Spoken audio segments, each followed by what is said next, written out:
Fin education with संतोष में आज हम बहुत ही इम्पोर्टेंट स्टॉक की एनालिसिस करने वाले हैं।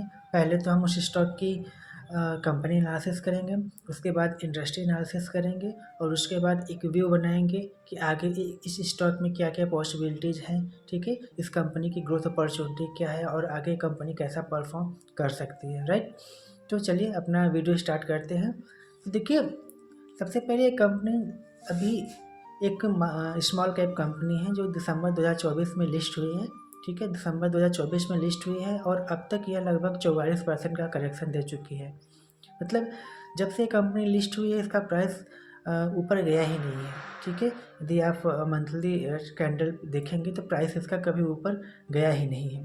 तो प्राइस लगातार करेक्ट होता जा रहा है, करेक्ट होता जा रहा है। तो आइए हम पूरे डिटेल एनालिसिस करते हैं। हम बात कर रहे हैं हम जिस स्टॉक की बात कर रहे हैं और डैम कैपिटल एडवाइजर्स की। ठीक है, काफ़ी ज़्यादा चर्चा में है डैम कैपिटल एडवाइजर्स। ठीक है, सबसे पहले इस कंपनी की हम बिजनेस मॉडल देखते हैं कि कंपनी करती क्या है। तो जैसा कि इस कंपनी का नाम में लिखा हुआ है एडवाइजर्स, तो ये क्या है, बेसिकली अपनी एडवाइजरी देती है। एडवाइजरी किसको देती है? ये एडवाइजरी देती है कॉरपोरेट्स को और ऑफिसर्स, जो बिजनेस ऑफिशियल्स हैं और बिजनेस हाउसेस हैं उनको, फाइनेंशियल स्पॉन्सर्स को और इंस्टीट्यूशनल इन्वेस्टर्स को। ठीक है, तो ये लोग क्या होते हैं, इसके क्लाइंट होते हैं। तो देखिए, इस कंपनी का जो बिजनेस है ना, सिर्फ इस बेसिकली ये इंडिया में ऑपरेट होती है और इसकी एक सब्सिडरी कंपनीज है जो कि अमेरिका में ऑपरेट होती है। ठीक है, तो ये भी बहुत छोटी कंपनी है और इसके सिर्फ लगभग 250 के आसपास, 270 के आसपास इसके क्लाइंट्स हैं। ठीक है, इन्हीं लोगों के बीच में ये अपनी बिजनेस को ऑपरेट करती है। ठीक है, इनको अपनी एडवाइजरी देती है और उनको सोल्यूशन प्रोवाइड करती है। ठीक है, जैसे कि किसी कंपनी को आईपीओ लाना है या किसी कंपनी को एक्विजिशन करना है। राइट, तो इन सब चीज़ों में ये कंपनी इनको क्या करती है, अपनी एडवाइस प्रोवाइड करती है। ठीक है, तो कंपनी का बिजनेस मॉडल बहुत सिंपल सा है कि बस ये एडवाइजरी देती है और उसके बदले इसको कुछ रेवेन्यू जनरेट होता है। ठीक है, इतनी इसका बिजनेस मॉडल और इसमें कुछ समझने के लिए है नहीं। ठीक है, इसमें एक जो पॉजिटिव थिंग वो हमको दिखी है वो है इसका ऑपरेटिंग प्रॉफिट मार्जिन। ठीक है, कंपनी का लगभग यदि ये 100 रुपये जनरेट करती है एज ए रेवेन्यू, तो इसका लगभग 60 रुपीज़ या 63 रुपीज़ क्या है इसका प्रॉफिट मार्जिन है। तो ये हमको एक पॉजिटिव थिंग लगी इस कंपनी में, लेकिन सिर्फ इसी से किसी कंपनी को जज नहीं किया जा सकता है। ठीक है, ये एक सिर्फ पार्ट है इस कंपनी का। देखिए, यदि हम किसी भी स्टॉक में इन्वेस्ट करते हैं तो हम सबसे पहले क्या देखते हैं कि उस कंपनी में कौन कौन इन्वेस्टेड है। ठीक है, क्योंकि हम बेसिकली हम लोग क्या है, हम लोग स्मॉल इन्वेस्टर्स हैं, रिटेलर्स हैं। ठीक है, तो हम देखते हैं कि कंपनी में किसका किसका पार्टिसिपेट ज़्यादा है। तो इस कंपनी में जो इसका 40% के आसपास जो स्टेक है वो क्या इसके प्रमोटर्स के पास है और 40% स्टेक क्या है, रिटेलर्स के पास है और बाकी जो है वो FIDIs है।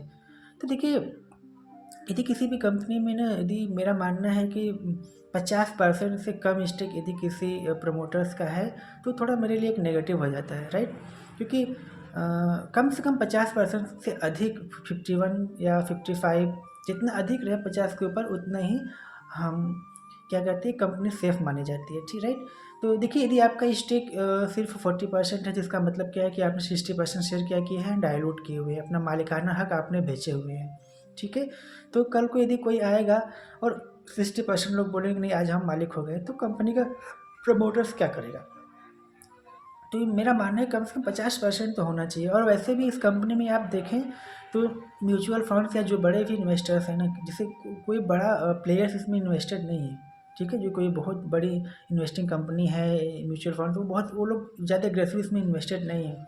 सिर्फ इसमें कुछ है म्यूचुअल फंड्स जो 0.3% के आसपास का, मतलब 1% से भी कम का इसमें अपना स्टेक किए हुए हैं। तो ये थोड़ा सा नेगेटिव हो जाता है। और उसके पीयर कंपैरिजन में देखें, जैसे कि इसका बिजनेस मॉडल जो है वही बिजनेस मॉडल क्या है हमारा, मतलब लगभग सिमिलर बिजनेस मॉडल है मोतीलाल ओसवाल फाइनेंशियल सर्विसेज का और ICICI सिक्योरिटी मार्केट। तो इन दोनों जो इनकी मतलब मेन कंपनी है इस इंडस्ट्री की, तो इनकी जो क्या है वो पीयर कंपनी हो जाएगी, इनकी कॉम्पिटिटिव बोल सकते हैं कि कॉम्पिटिशन इन्हीं से है। तो यदि हम मोतीलाल ओसवाल का देखिए जो सेम बिजनेस में है तो इसमें म्यूचुअल फंड्स का अच्छा खासा इनटेक है, लगभग 3% 4% का म्यूचुअल फंड का इनटेक है। वहीं ऐसे सिक्योरिटी में भी तो और अधिक म्यूचुअल फंड का इनटेक है। तो इन लोगों की बिजनेस मॉडल में थोड़ा स्ट्रांग है, ठीक है, इसीलिए इनमें इन लोग म्यूचुअल फंड का स्टेक थोड़ा ज़्यादा है। जबकि जो हमारा डैम कैपिटल एडवाइजर्स इसमें कोई बहुत बड़ा प्लेयर इन्वेस्टेड नहीं है। तो कंपनी का जो एक्टिविटी है, जो बिजनेस एक्टिविटी है ना, उसमें इस टाइप की कंपनियों का बिजनेस एक्टिविटी में ऑपरेटिंग प्रॉफिट मार्जिन हाई होता ही होता है, ठीक है। तो ये इसमें कुछ कोई ऐसी बड़ी बात नहीं है कि यार 60% का ऑपरेटिंग प्रॉफिट मार्जिन पर वर्क करता है। हाँ, इसका नेचर है, इस टाइप के बिजनेस का नेचर है कि हाई प्रॉफिट मार्जिन पर वर्क करते हैं, ठीक है। अब आइए हम डैम कैपिटल एडवाइजर्स का थोड़ा सा फाइनेंशियल रेशियो पे बात कर लेते हैं। तो इसका जो पी है वो लगभग पी 25-28 के आसपास का पी चल रहा है। वहीं इसका पी कंपनियों को देखें तो जैसे मोतीलाल ओसवाल का 12-13 का है, और ICICI सिक्योरिटी का वो भी 12-13 के आसपास का इसका पी चल रहा है, ठीक है। तो देखिए कंपनी पी क्या होता है, प्राइस टू अर्निंग रेशियो, कि 1 रुपये अर्न करने के लिए हम कंपनी को कितनी प्राइस दे रहे हैं, राइट। तो हम इस कंपनी को 25-26 रुपये क्यों दें 1 रुपये अर्न करने के लिए, हम डैम कैपिटल को 26 रुपये क्यों दें 1 रुपये अर्न करने के लिए। उससे बेटर रहता है कि हम मोतीलाल ओसवाल को देते हैं, जहाँ पर वो 1 रुपये अर्न करने के लिए हमको 13 रुपये देना पड़ रहा है, ठीक है। हम ICICI सिक्योरिटी में चले जाएँ तो देखिए सबसे बड़ी बात, इस कंपनी को मार्केट ने हाई पी या इसलिए दिया है क्योंकि इस कंपनी पे जो डेप्ट है ना, जो कंपनी पे कर्ज है वो ऑलमोस्ट नील है, ठीक है। वहीं यदि आप इन दो मोतीलाल ओसवाल और ICICI सिक्योरिटी को देखिए तो इन पे हाई डेप्ट है, जबकि डैम कैपिटल पे ऑलमोस्ट 0.4% का इनके ऊपर डेप्ट है, तो जो ऑलमोस्ट नील है, ठीक है, जिसकी वजह से मार्केट ने इसको अधिक पी प्रोवाइड किया। और इसका ROE देखिएगा तो ठीक है, ROE भी लगभग इसका 55% के आसपास का ROE निकल के आता है, जो कि बहुत अच्छा ROE है। रिटर्न ऑन इक्विटी इसका अच्छा खासा है। रिटर्न ऑन एसेट इसका लगभग 10 के आसपास का रिटर्न ऑन एसेट से ROE जिसको हम बोलते हैं, ठीक है। तो इन टाइप की कंपनियों का हम बेसिकली ROE तो देखते हैं, ROE तो हमें हर कंपनी का देखना चाहिए। बेसिकली ROE देखते हैं कि इसने अपने एसेट्स पे कितने रिटर्न जनरेट किए हैं, राइट। क्योंकि इस कंपनी के पास जो एसेट्स है उस पर लगभग 10% का रिटर्न जनरेट करता है। और अगेन इस टाइप की कंपनियों में ROE अधिक होता ही होता है। आप उसका देख लीजिएगा, मोतीलाल ओसवाल का देखिएगा या फिर ICICI की देखिएगा, तो वहाँ पर भी आपको ROE अच्छा खासा जनरेट करके देखने को मिल सकता है हमें।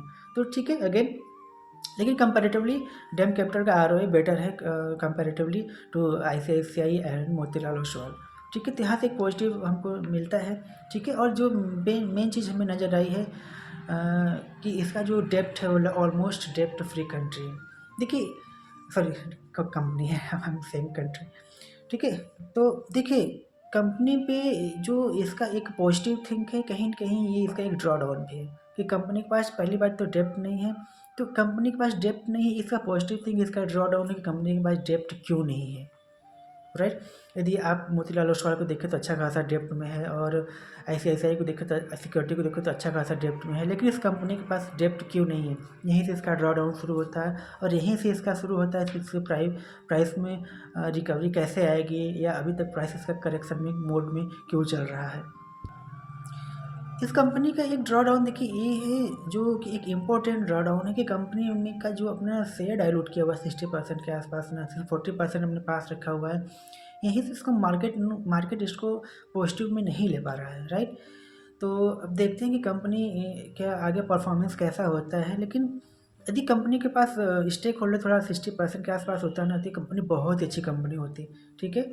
और इसका जो मार्केट थोड़ा शायद इसको और अच्छा वैल्यू दे पाता। तो ठीक है, देखते हैं कि आगे इसका क्या होता है। लेकिन इसमें एक और पॉजिटिव चीज़ ये है कि इसका जो डेप्टर डेट है ना, वह 2023 में लगभग 700 लगभग 2 साल का था। कि यदि हम उस कंपनी ने किसी को डेप्ट दिया है, किसी को कर्ज उधार दिया है, तो लगभग 2 साल में उसको पैसे वापस दे रहे थे। लेकिन वहीं मार्च 24 में यह घट के लगभग 50 के आसपास का हो गया है, राइट। तो ये बहुत अच्छी बात है जिसको कंपनी ने पॉजिटिव लिया है। एक कंपनी के लिए पॉजिटिव होना चाहिए कि उसका डेप्टर डेज यदि कम होता है तो बहुत अच्छी बात है। यहाँ से इसकी पॉजिटिविटी निकल कर सामने आती है, ठीक है। अब आगे देखते हैं इस कंपनी में आगे क्या हो सकता है। चलिए ठीक है, तो शुरू करते हैं कि कैसे कंपनी को अब आगे के एनालिसिस हम करेंगे, आगे के इसका इन फ्यूचर में कैसा परफॉर्म कर सकती है, कोई भी कंपनी इन फ्यूचर में कैसे परफॉर्म कर सकती है जिस इन दिस टाइप सेक्टर्स, ठीक है। तो देखिए, किसी भी कंपनी को ग्रो करने के लिए हमें कैश की ज़रूरत पड़ती है, राइट। कंपनी को ग्रो करने के लिए कैश की ज़रूरत पड़ती है, और कंपनी के कैश को हम 3 तरह से मेजर करते हैं। पहला होता है कि ऑपरेटिंग कैश क्या है उसका, ठीक है। दूसरा क्या होता है कि इन्वेस्टिंग कैश फ्लो क्या है, और तीसरा होता है कि उसका फाइनेंशियल कैश फ्लो क्या है। इन तीनों को यदि हम एनालाइज करें तो हम कंपनी के मोटा मोटी समझ सकते हैं कि कंपनी के पास कैश का इनफ्लो और आउटफ्लो कैसा हो रहा है, और कंपनी नेट नेट में क्या है, राइट। तो देखिए, सबसे पहले यदि हम क्या यदि मोतीलाल ओसवाल को देखें जो इसका एक सबसे बड़ा कॉम्पिटिटिव है, और या चाहे आईसीआईसीआई को देखें, तो दोनों का जो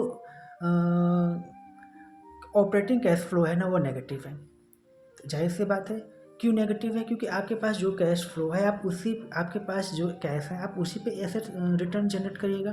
तो बैंकिंग टाइप की सेक्टर की कंपनी जो होती है ना, इस टाइप की कंपनी जो होती हैं, इनको अपने कैपिटल पे ही रिटर्न जनरेट करना पड़ता है। तो इसको बार बार मार्केट में कैश आता है फिर जाता है, आता है जाता है। तो इसलिए इनका जो नेट ऑपरेटिंग कैश फ्लो होता है वो हर टाइम मार्केट में रहता है, जिससे ये हमको ऑपरेटिंग कैश फ्लो नेगेटिव दिखता है, ठीक है।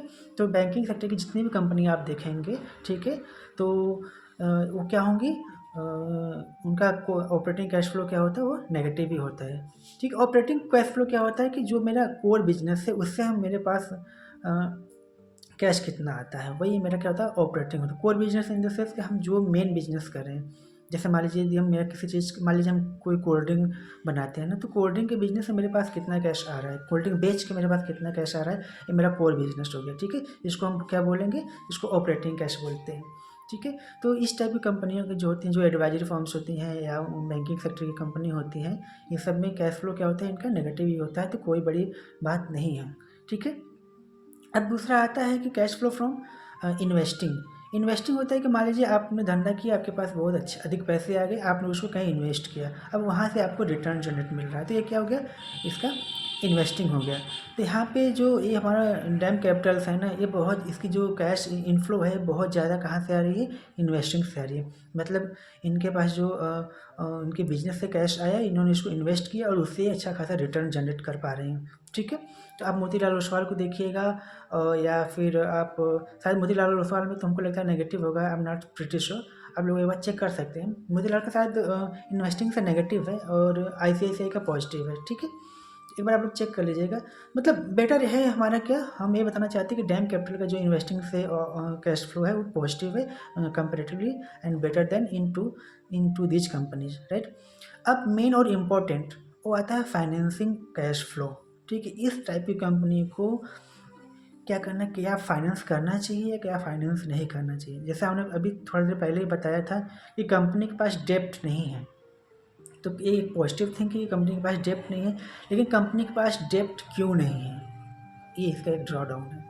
तो बाकी दो कंपनियां को देखिए जो इसका जो इसका कम्पिटेटिव कंपनी है, जो इसकी पीयर कंपनी है, मोतीलाल ओसवाल, आईसीआईसीआई, जिसको बार बार रेफरेंस देना चाहते हैं समझाने के लिए, इनका फाइनेंसिंग एक्टिविटीज से कैश इनफ्लो देखिएगा तो बहुत ज़्यादा है। फाइनेंसिंग कैश इनफ्लो का मतलब क्या होता है, यदि आपने कोई लॉन्ग टर्म लोन बोरो किया है तो वहाँ से जो कैश आता है वो क्या होता है, आपके लिए इनफ्लो होता है। जब कैश इनफ्लो हुआ तो पॉजिटिव होता है, ठीक है, तो उसको हम पॉजिटिव इनफ्लो बोलते हैं। तो इन दोनों कंपनियों का फाइनेंशियल इनफ्लो क्या है, पॉजिटिव है। पॉजिटिव है मतलब कंपनी ने लोन बोरो किया है, ठीक है। लॉन्ग टर्म लोन हो, शॉर्ट टर्म लोन हो, या कोई ऐसी एक्टिविटी जो बिजनेस के ऑपरेशन के लिए यूज की जा रही है, जिसके लिए लॉन्ग टर्म या शॉर्ट टर्म दोनों हो सकता है, तो कंपनी ने लोन लिया हुआ है।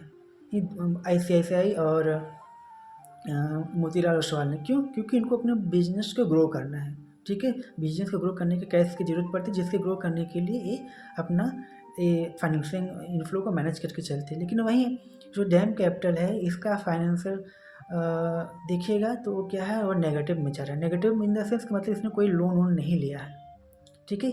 कोई लोन नहीं लिया है मतलब इसको क्या, इस कंपनी को ग्रोथ की ज़रूरत नहीं है। ये कंपनी लोन क्यों नहीं ली, यहीं से इसका स्टॉक प्राइस डिसाइड करता है। जब मतलब मार्केट को ये समझ में आ रहा है कि कंपनी ने लोन नहीं लिया है, ठीक है, कंपनी के फाइनेंशियल कैश इनफ्लो नेगेटिव है, तो क्या कंपनी के पास ग्रोथ अपॉर्चुनिटी नहीं है, क्या कंपनी को कैश की ज़रूरत नहीं है अपने बिजनेस को ग्रो करने के लिए, तो कंपनी ऐसा क्यों नहीं कर रही है।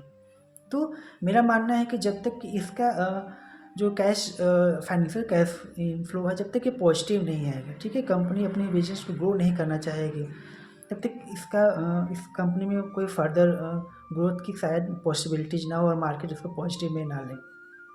क्योंकि देखिए जो जैसे ICICI mutual fund, sorry ICICI securities या मोतीलाल ओसवाल हो गए हैं, इनका मल्टीपल बिजनेस प्रोडक्ट है, ठीक है, बहुत सारे प्रोडक्ट अपना सेल करते रहते हैं, जबकि इसका मेन क्या है, इनका सिर्फ एडवाइजरी है और सॉल्यूशंस प्रोवाइड करते हैं। ये डैम कैपिटल क्या करता है, बस एडवाइजरी प्रोवाइड करता है। तो इसको और भी अपना बिजनेस को एक्सपेंड करना चाहिए, ठीक है, इसको भी मल्टीपल अपने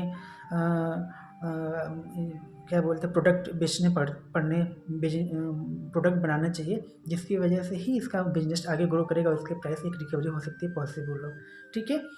तो ठीक है, इतना ही रखते हैं। मैंने ट्राई किया है बेस्ट इसको समझाने की कोशिश किया है कि डैम कैपिटल का फ्यूचर कैसा है, और इसका हमने आपका दोनों जो बेस इसका पीएस कंपनी उनका उदाहरण बार बार दिया है आपको समझाने के लिए। और यदि एक बार में ना समझ में आए तो इसको दोबारा सुनिएगा, जो कुछ न कुछ क्लैरिटी मिलेगी, ठीक है। तो देखिए एक रिक्वेस्ट है, एक वीडियो बनाने में बहुत एफर्ट्स जाते हैं, बहुत रिसर्च की ज़रूरत पड़ती है, ठीक है। तो for my motivation please subscribe my channel and video अच्छी लगे तो लाइक ज़रूर कर दीजिएगा और अपने दोस्तों के साथ जरूर शेयर करिएगा। यहीं तक रखते हैं। फिर यदि आपको किसी कंपनी का एनालिसिस चाहिए तो आप उसका कमेंट में नाम लिखिएगा, हम कोशिश करेंगे उसके ऊपर एक अच्छे से वीडियो बनाने की, ठीक है। यहीं तक रखते हैं, फिर मिलते हैं, तब तक के लिए थैंक यू।